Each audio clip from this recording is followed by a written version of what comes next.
அந்த 5 ஆண்டு விட்டுருங்க, ஒரு 20 வருஷம் எடுத்தால் குறைஞ்சது 100 வழக்கறிஞர்கள் கொடூரமான முறையில் கொல்லப்பட்டிருக்காங்க. உங்களுடைய சாவு எப்படி இருக்குன்றத தயவு செய்து ஒரு 20 வருஷம் பல வழக்கறிஞர்கள் கொடூரமாக கொலை பண்ணது எதுக்காகன்ட்டு பார்த்தாங்கனாலே, படிக்கக்கூடிய இளைஞர்கள் இந்த ரவுடிஸை அப்சர்வ் பண்ணிக்கிறாங்க. நம்ம வழக்கறிஞராக இருக்கிறத விட ரவுடிஸாக இருக்கிறது கெத்து.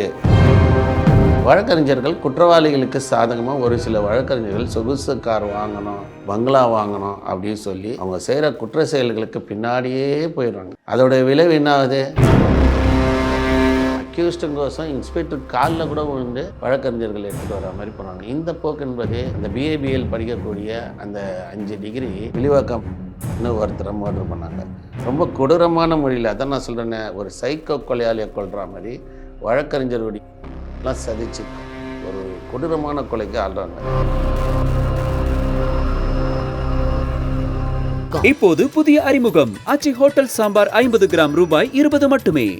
ரெட்மில் நேயர்ஸுக்கு சமூக ஆர்வலர் சசிகுமாரின் வணக்கம். நிறைய பேர் கமெண்ட்ஸில் இப்போ திருப்பி நம்மளுக்கு சொல்லியிருக்காங்க, சார் ஒன்லி ஒரு காவல்துறையை மட்டும் இவ்வளோ திட்டுறீங்க, ரவுடிஸுங்க எல்லாம் இவ்வளோ திட்டுறீங்க, ஆனால் ரவுடித்தனம் பண்ணுறவனை கஷ்டப்பட்டு பிடிக்கிற காவல்துறையை வழக்கறிஞர்கள், அதாவது நீதிமன்றத்துக்கு நம்ம போனோம்னா கண்டிப்பாக ஒரு வழக்கறிஞர்கள் வேணும்.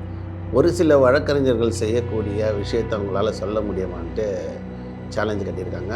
அதன்படி இப்போ நம்ம சொல்ல போகிறது என்னென்னா, வழக்கறிஞர்கள், அதாவது வழக்கறிஞர்ன்றப்போ ஒரு நீதிமன்றத்துக்கு நம்ம போனோம்னா வழக்கறிஞர்கள் முக்கியம். ஆனால் அன்றைக்கி இருந்த வழக்கறிஞர்கள் கூட ஒரு சில வழக்கறிஞர்கள் 2008 பார்த்திங்கன்னா ஒரு வழக்கறிஞர் பல குற்றவாளிகளுக்கு சாதகமாக போயிட்டு நீதிமன்றத்தில் கொடூரமான முறையில் வழக்கறிஞர்கள் ஒரு 6 பேரும் வெளியிலேருந்து வந்து 10 பேர் சேர்ந்து அவரை படுகொலை பண்ணாங்க. அந்த கேஸில் கூட எல்லாருமே நிரபராதின்ட்டு போயிட்டாங்க.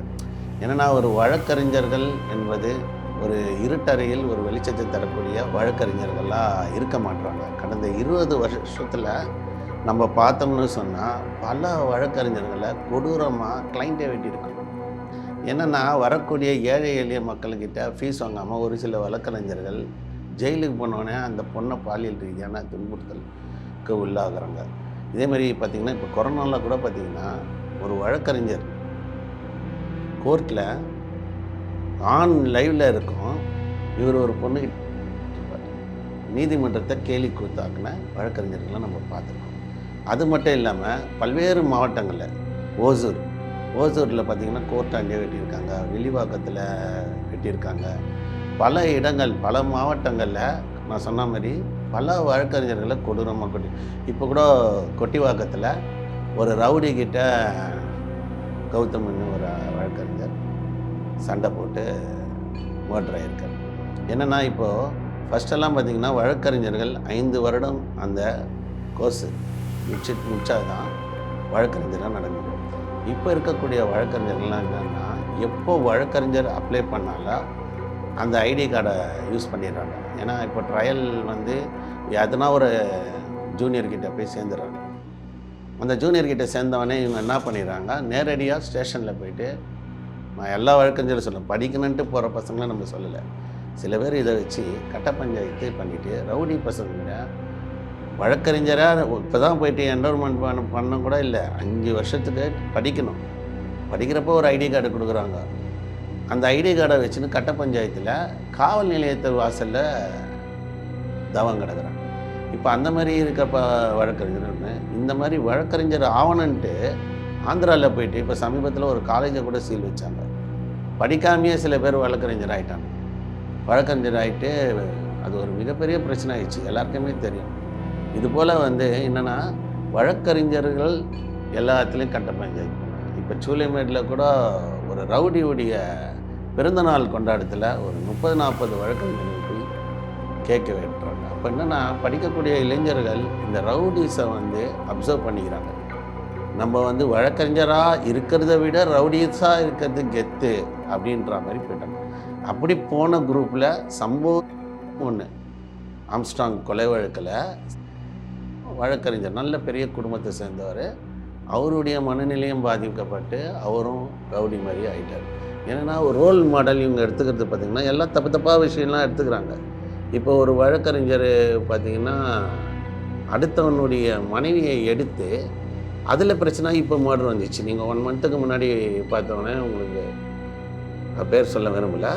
அந்த மாதிரி பார்த்தீங்கன்னா 9 மாதம் 10 மாதம் 1 வருஷத்துக்குள்ளே ஒரு 4-5 கொலைகள் வழக்கறிஞரை வெட்ட காரணம் என்னென்னா, ஒரு வழக்கில் இவ்வளோ தான் ஃபீஸுன்னு கோர்ட்டில் நிர்ணயிக்கிறதில்ல. ஆனால் அவங்க என்ன பண்ணுறாங்க, எடுத்தவொடனே ஒரு 20,000 கொடு, 50,000 கொடு, 1 லட்சம் கொடு, வாய்க்கு வந்த மாதிரி சொல்லும். நம்ம ஆல்ரெடி நிறைய விஷயம் சொல்லியிருக்கோம். என்னென்னா, நீதிமன்றத்தில் இருக்கக்கூடிய கார்கள், சொகுசு கார்கள், ஒரு சில வழக்கறிஞர்கள் சொல்கிறாங்க, குறுகிய காலத்தில் சொகுசு கார் வாங்கிறாங்க. அந்த நீதிமன்றத்தில் அப்பன்ஸ் பண்ணுறாங்க தெரிஞ்சு இவ்வளோ கத்துறான், இவ்வளோ அரிசி மூட்டை கத்துறான்ட்டு தெரிஞ்சும் வழக்கறிஞர்கள் குற்றவாளிகளுக்கு சாதகமாக ஒரு சில வழக்கறிஞர்கள் சொகுசு கார் வாங்கணும், பங்களா வாங்கணும் அப்படின்னு சொல்லி அவங்க செய்கிற குற்ற செயல்களுக்கு பின்னாடியே போயிடுவாங்க.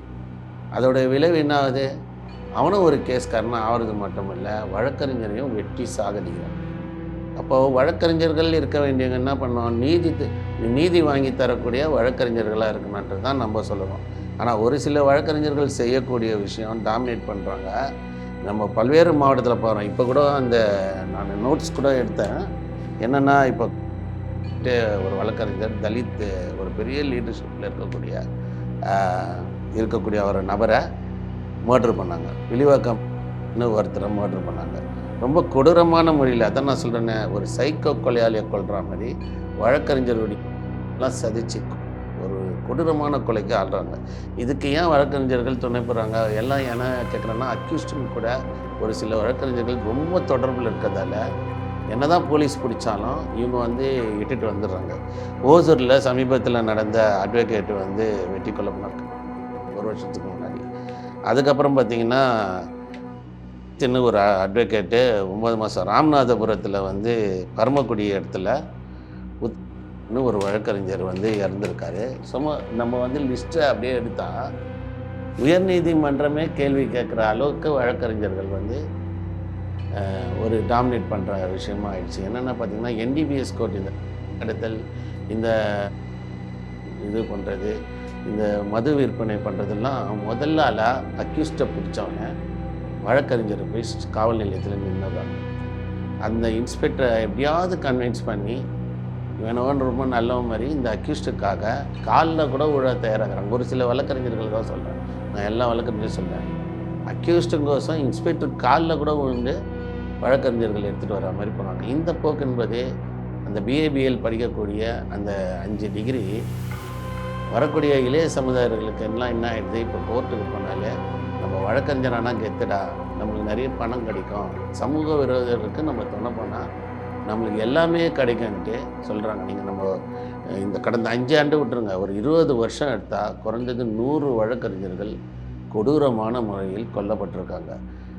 முதல்ல வழக்கறிஞர்களுக்கு, ஒரு சில வழக்கறிஞர்களுக்கு நான் சொல்கிறேன், நீங்கள் வழக்கறிஞர் ப்ராக்டிஸ் பண்ணுறதுக்கு முன்னாடி நீங்கள் தவறான பாதையில் போகிறப்போ உங்களுடைய சாவு எப்படி இருக்குன்றத தயவு செய்து ஒரு 20 வருஷம் ஹைகோர்ட்டாக இருந்தாலும் எக்மோர் கோர்ட்டாக இருந்தாலும் பல்வேறு மாவட்டத்தில் இருக்கிற கோர்ட்டில் பல வழக்கறிஞர்கள் கொடூரமாக கொலை பண்ணது எதுக்காகன்ட்டு பார்த்தாங்கனாலே இந்த விஷயம் நம்மளுக்கு தெரிய வரும். என்னென்னா, நம்மளுக்கு ரொம்ப கஷ்டம். ஒருத்தர் வழக்கறிஞர் ஒரு 5 டிகிரி BABL படித்து அதை என்டோர்மெண்ட் பண்ணி ஒரு ஸ்ட்ரெயிட்டாக ஒரு கம்பெனியில் CA சார்ட்டர்ட் அக்கௌண்ட் பண்ணலாம், அக்கௌண்ட்ஸ் மெயின்டைன் பண்ணலாம், லீகல் இது பேங்க்கு போகலாம், நிறைய விஷயம் இருக்குது. அதை விட்டுட்டு சமூக விரோதிகள் கூட கூட்டி சேராங்க. நீங்கள் பெரிய பெரிய ரவுடி பசங்களுக்கு பார்த்திங்கன்னா ஒரு 50 வழக்கறிஞர்கள் நேரில் வராங்க. சமீபத்தில் கூட இந்த மலர்கொடியுடைய கேஸுக்கு பார்த்திங்கன்னா, மலர்கொடி ஆல்ரெடி FIR, அவங்க பையன் ஒரு கேஸில் இருக்காங்க. 2 பேருமே அக்யூஸ்டு. பின்னாடி தைரியமாக ஒரு 6 அட்வொகேட் நிற்கிறாங்க. அப்போ எல்லா குற்றவாளிகளுக்கும் சாதகமாக வழக்கறிஞர்கள் நிற்கிறது ரொம்ப கஷ்டமாக இருக்குது. இதுக்கு முன்னாடி பார்த்திங்கன்னா ஹைகோர்ட்லேயே, நான் சொல்கிறது ஒரு 10 வருஷத்துக்கு முன்னாடி ஹைகோர்ட்டில் வழக்கறிஞர்களுக்கும் காவல்துறைக்கும் சண்டாகி ஹைகோர்ட்டில் எல்லாரையும் அடித்து ஒரு ரவுடித்தனம் பண்ணி சட்டம் என்பது ஒரு கேலி கூத்து ஆகிற அளவுக்கு law and order problem create பண்ணி அந்த எக்ஸ்பிளனேட்டரி ஸ்டேஷனே கொளுத்துனாங்க. வரலாறு இருக்குது. அதனால் நம்ம உண்மையான ஒரு விஷயத்தை மக்கள்கிட்ட கொண்டு போய் சேர்க்கணுன்ட்டு தான் சொல்கிறோம். என்னென்னா, ஒரு அக்யூஸ்டுக்கு 20% இல்லை, 80% வழக்கறிஞர்கள் தான் பல குற்றவாளிகளுக்கு சாதகமாக போகிறதில்ல லா அண்ட் ஆர்டரில் காப்பாற்றுறேன். இப்போது இந்த சைடு நான் காவல்துறையை சொன்னால் கூட காவல்துறை வந்து பார்த்திங்கன்னா ஏதோ ஒரு சில காவல்துறை பணத்தை வாங்கிட்டு கேஸாவது போட்டுடுறாங்க. ஆனால் அந்த கேஸில் தண்டனைப்படுற நேரத்தில் பல வழக்கறிஞர்கள் எனக்கு தெரிஞ்சு பெரிய பெரிய லாயர்ஸ், ஆர்கியூமெண்ட் லாயர்ஸ்லாம் குற்றம் இவன் தான் பண்ணால், அக்யூஸ்டு தான் பண்ணால், கொலையை பண்ணால் தெரியும், தான் விற்றான் தெரியும், கள்ளச்சந்தையில் மது விற்பனை இவன் தான் பண்ணால் தெரியும், ரேஷன் அரிசி இவன் தான் கடத்தினான், கொலை இந்த பெண்கள் பாலியல் ரீதியான துன்புறுத்தல் இவன் தான் பண்ணால் தெரிஞ்சும் 10 லட்ச ரூபா 5 லட்ச ரூபா ஃபீஸை வாங்கிட்டு கடுமையான போராட்டத்தில் சட்டத்தில் இருக்கிற அந்த கேப்பை பயன்படுத்தி லூப்பை பயன்படுத்தி எப்படியாவது அந்த அக்யூஸ்டை விடுதலை பண்ணிடுறாங்க.